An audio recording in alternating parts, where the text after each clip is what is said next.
Assalamualaikum, my name is Muhammad Azam. You are watching my YouTube channel Math Skills, in which we discuss about 9th, 10th, first year, second year and OA level related problems. तो dear students, आज का जो मेरा lecture है वो 9th class के chapter number 1 का है। उसमें हम लास्ट जो मेरे लेक्चर थे उसमें मैं पढ़ रहा था, यानी कि आपको बता रहा था कि टाइप्स ऑफ मैट्रिक्स क्या हैं। आज टाइप्स ऑफ मैट्रिक्स के कुछ रहते हैं टॉपिक के, नल मैट्रिक्स या जीरो मैट्रिक्स क्या है, नेगेटिव ऑफ ए मैट्रिक्स क्या है, सिमेट्रिक मैट्रिक्स क्या है। इसके अलावा स्क्यू सिमेट्रिक भी होगा, वो इंशाल्लाह वो भी बताऊंगा आपको। चलिए, नल मैट्रिक्स क्या है, नल और जीरो मैट्रिक्स क्या है। अच्छा, इसका दूसरा नेम जीरो है। एक तो ये याद रखना है, बोर्ड में जब भी क्वेश्चन आए आपने याद रखना है, अगर अकेला जीरो मैट्रिक्स पूछ ले तब भी वही बात है, जीरो मैट्रिक्स कैसे कहते किसको हैं या नल मैट्रिक्स किसको कहते हैं। तो जिसमें हर एंट्री जो होती है, यानी कि ऑल एंट्रीज जो है इसके अंदर, ईच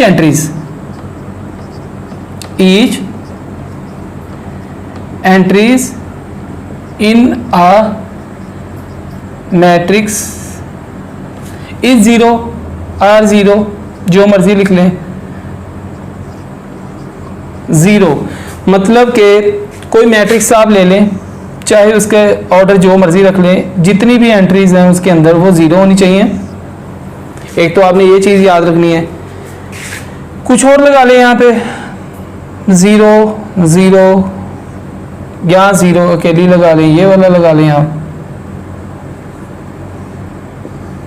मतलब कि जितनी भी मैट्रिक्स के अंदर जो भी एंट्रीज होती हैं वो जीरो होती हैं, उसको बोलते हैं नल और जीरो। मतलब कि कोई एंट्री नहीं है अंदर, कोई भी जितने भी अंदर एंट्रीज हैं मैट्रिक्स के अंदर, वो कोई भी एंट्रीज जो हैं वो आपकी कोई वैल्यू नहीं होती, सिर्फ जीरो होते हैं सारे। तो इसलिए उसका नेम ही ये होता है, नल मैट्रिक्स और जीरो मैट्रिक्स।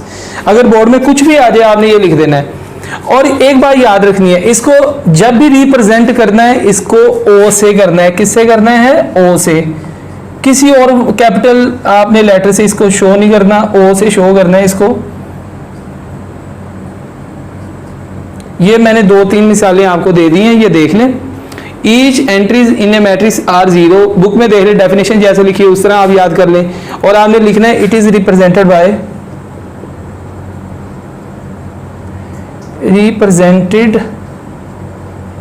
विद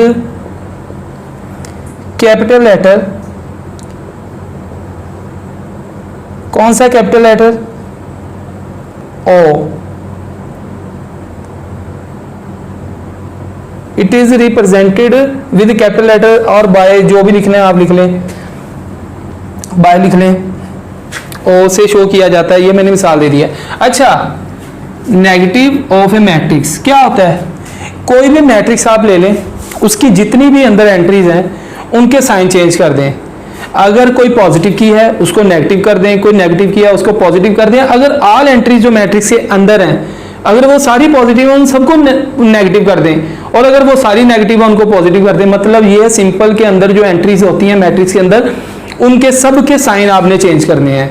अब सबके साइन कैसे चेंज करने हैं? ऐसे पता लगेगा आपको कि कोई अगर आप लेट कर ले एक मैट्रिक्स ए है और उसका नेगेटिव क्या होगा? अगर कोई मैट्रिक्स आपके पास है यहाँ पे 5, 6, -3, 2 कुछ भी लगा लें। अब इसका नेगेटिव क्या होगा? नेगेटिव ऑफ, यहां पे लिख लें, नेगेटिव ऑफ मैट्रिक्स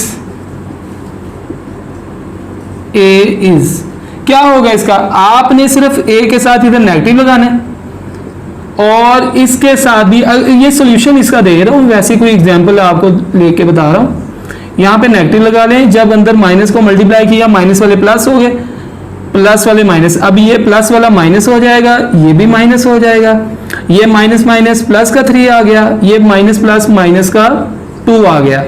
मतलब आप जो अंदर के एंट्रीज के जो भी साइन है उल्टे करने हैं। यहाँ पे देखें पॉजिटिव है, ये तीनों नेगेटिव के हो गए, ये नेगेटिव किया था पॉजिटिव। कोई और मिसाल लगा लें, अगर कोई भी माइनस के होंगे वो पॉजिटिव कर देने हैं, पॉजिटिव वाले माइनस में लिख देने हैं। आपका ये एक आंसर आ गया। कोई और लगा लें, बी लगा लेता हूं यहाँ पे, -6 -2 वैसे ही लगा दिया यहाँ पे। इसका नेगेटिव क्या होगा? ये दोनों ही अगर इसके साथ माइनस लगाएं, ये भी अभी सॉल्व हो रहा है, ये माइनस लगा के ये माइनस का बी आपके पास आया। जब आप अंदर माइनस को मल्टीप्लाई करोगे, ये वाला माइनस जो आपका लिखा हुआ है, तो ये minus minus plus, minus minus plus, मतलब ये है कि जो साइन आपके पास है उनके उलट साइन लगा देंगे वो नेगेटिव होता है। तो सिंपल आप कह सकते हैं कि कोई लेटर मैट्रिक्स ए, कोई भी मैट्रिक्स ए हो, तो अगर उसका ए मैट्रिक्स है, अगर उसका नेगेटिव ले लिया जाए तो वो उसको बोलते हैं नेगेटिव ऑफ द मैट्रिक्स। उसके नेगेटिव साइन चेंज कर देने, जितनी भी अंदर एंट्रीज हैं, प्लस वाले माइनस, माइनस वाले प्लस हो गए। ये सिंपल सी इसकी डेफिनेशन बुक में लिखी हुई है, वो आप याद कर लेना, ठीक है। बताने का सिर्फ ये मतलब है कि आपको पता होना चाहिए कि क्या कह रहा हूँ। अगर किसी स्टूडेंट को डेफिनेशन नहीं याद रहती, तो अगर उसको सोल्यूशन पता है कि नेगेटिव कहते हैं किसको, कॉन्सेप्ट क्लियर है, तो वो अपने से भी लिख सकता है उसकी डेफिनेशन। ये आपके पास एक सोल्यूशन हो जाएगा, इजी है आपको करना। अच्छा चले आ जाइए, ये सिमेट्रिक क्या होता है, सिमेट्रिक मैट्रिक्स क्या होता है। ये देखें, अगर एक मैट्रिक्स है आपके पास, कोई लगा लें, कोई मैट्रिक्स हो ए या एम है, अगर उसका यानी कि अगर ट्रांसपोज ले लिया जाए वो उसी के इक्वल आ जाए। कोई आपके पास एम एक मैट्रिक्स है, अगर उसका ट्रांसपोज ले लिया जाए तो वो मैट्रिक्स आ जाके अपने ही ट्रांसपोज के इक्वल आ जाए, अपने ही ट्रांसपोज के इक्वल आ जाए। मतलब सिंपल बात ये मैं कह रहा हूं कि अगर किसी मैट्रिक्स का ट्रांसपोज ले लें, आ जाके वही मैट्रिक्स बन जाए, तो वो उसको सिमेट्रिक बोलते हैं। मतलब सिमेट्रिक का मतलब होता है सेम, आ जाके जो मैट्रिक्स है वो उसी के इक्वल आ जाए। ये बड़ी इजी एग्जांपल है, जरा देख लें, डेफिनेशन आप बुक से याद कर लीजिएगा।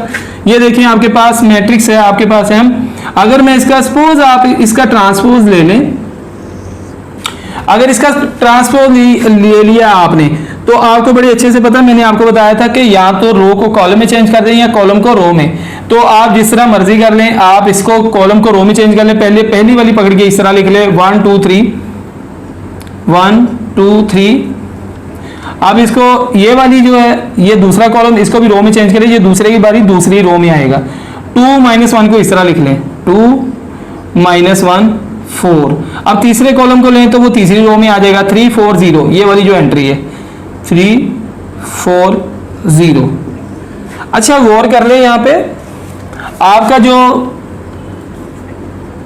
इसका ट्रांसपोज लिया है आपने, आ जाके देखें 1 2 3 2 - 1 4 3 4 0, ये बिल्कुल ये वाली एंट्री बिल्कुल इसकी इक्वल है। देख लें बिल्कुल ये चीज सारी ये है, और ये आ जाके किसकी इक्वल है, एम के। तो अगर किसी मैट्रिक्स एम है उसका ट्रांसपोज लो तो आ जाके उसी की इक्वल आए। अगर कोई एम है उसका ट्रांसपोज लो तो आ जाके किसकी इक्वल आए, उसी मैट्रिक्स की इक्वल आ जाए। या अगर बच्चों को कंफ्यूजन हो रही है तो आप इस तरह कर लें, कोई मसला नहीं, आप ऐसे लिख लें। अगर कोई मैट्रिक्स एम है, अगर उसका ट्रांसपोज लिया जाए तो वो आ जाके उसी के इक्वल आ जाए, ठीक है। तो उसको बोलते हैं सिमेट्रिक मैट्रिक्स, ठीक है। इसकी डेफिनेशन होगी A matrix its transpose itself, मतलब कि उसका जो ट्रांसपोज होता है उसी के इक्वल होता है, ठीक है, equal to itself. If the transpose of a matrix is equal to itself, अगर किसी मैट्रिक्स का ट्रांसपोज उसी के इक्वल आ जाए उसको बोलते हैं सिमेट्रिक मैट्रिक्स। सिमेट्रिक का मतलब होता है सेम। वो देख लें, बच्चे कहते हैं जी इतनी बड़ी मिसाल हमें याद नहीं रहती, कोई इजी मिसाल दें, तो आप कोई इजी सी मिसाल ले लें, इस तरह लिख लें 1 2 2 1। कोई और मिसाल अगर लेनी है तो वो मिसाल इस तरह भी ले सकते हैं। कोई ए मैट्रिक्स है 1 2 2 1, तो अगर इसका ट्रांसपोज लें तो आपको पता है ये क्या होगा 1 2 2 1। इजी मिसाल है, देखिए उसी की इक्वल आ जाके, और देखिए उसका ट्रांसपोज लिया तो वो आ जाके उसी की इक्वल है। इजी मिसाल ले लें आप, कोई मसला नहीं है, एग्जाम्पल इजी मैंने आपको बता दिया। अगर ये याद नहीं रहती आपको तो ये था सिमेट्रिक मैट्रिक्स। अच्छा स्क्यू सिमेट्रिक, स्क्यू होता है ऑपोजिट, मतलब कि बिल्कुल उसी की इक्वल होता है लेकिन साइन ऑपोजिट होते हैं। क्या होते हैं, साइन ऑपोजिट होते हैं। अब ये कैसे पता लगेगा, जरा उसकी तरफ देख ले, मैं इस तरफ आपको बताता हूं कि स्क्यू का क्या मतलब है, स्क्यू कैसे किया जाता है। स्क्यू की मिसाल भी आपको दूंगा। Now we are discussing about skew symmetric matrix. Skew symmetric, skew symmetric का मतलब क्या है। अच्छा आपको मैंने बताया था कि सिमेट्रिक का मतलब होता है कि अगर एक मैट्रिक्स का ट्रांसपोज लिया जाए तो उसका ट्रांसपोज जो है उसी मैट्रिक्स के इक्वल आ जाए, तो होता है सिमेट्रिक। स्क्यू बिल्कुल उसके ऑपोजिट है। स्क्यू के अंदर आपने ये करना है कि अगर एक मैट्रिक्स का ट्रांसपोज लिया जाए तो वो उसी के ही इक्वल आए लेकिन नेगेटिव हो। अब नेगेटिव का मतलब क्या है कि साइन ऑपोजिट हो, मतलब ये देखें अगर मैं इसका ट्रांसपोज लूं, आपने क्या करना है, आपने इसका ट्रांसपोज लेके माइनस से मल्टीप्लाई कर देना है। अब ये कैसे होगा, या नेगेटिव को कॉमन ले लेना है। अब ये देखें अगर इसका ट्रांसपोज लिया जाए तो इसके कॉलम को रो में चेंज करें, 0 -2 -3 इस वाली को, अब इसको भी चेंज किया कॉलम को रो में, 2 0 -1 को 2 0 -1, अब इसको भी चेंज करें, 3 1 0 जो है आपके कॉलम में, इसको रो में चेंज किया थर्ड में, तो ये आ गया 3 1 0 रो में आ गया। अब ये इसका ट्रांसपोज लिया है, लेकिन एक काम करना है आपने यहाँ पे नेगेटिव को कॉमन लेना है। नेगेटिव को जब कॉमन ले लिया जाए तो जो आपके साइन मतलब एंट्रीज के साइन है, माइनस वाले प्लस हो जाते हैं, माइनस वाले जितने भी होंगे वो प्लस के हो जाएंगे, ये भी प्लस का हो जाएगा, ये माइनस का हो जाएगा। अच्छा, जीरो के साथ कोई साइन नहीं लगाना, ये बच्चे गलती ना करें, 9th क्लास के जो बच्चे हैं वो गलती ना करें, जीरो के साथ कोई साइन नहीं होता। -2 ये जीरो एज इट इज, ये प्लस का हो जाएगा, ये माइनस का हो जाएगा, ये माइनस का हो जाएगा, और ये जीरो एज इट इज।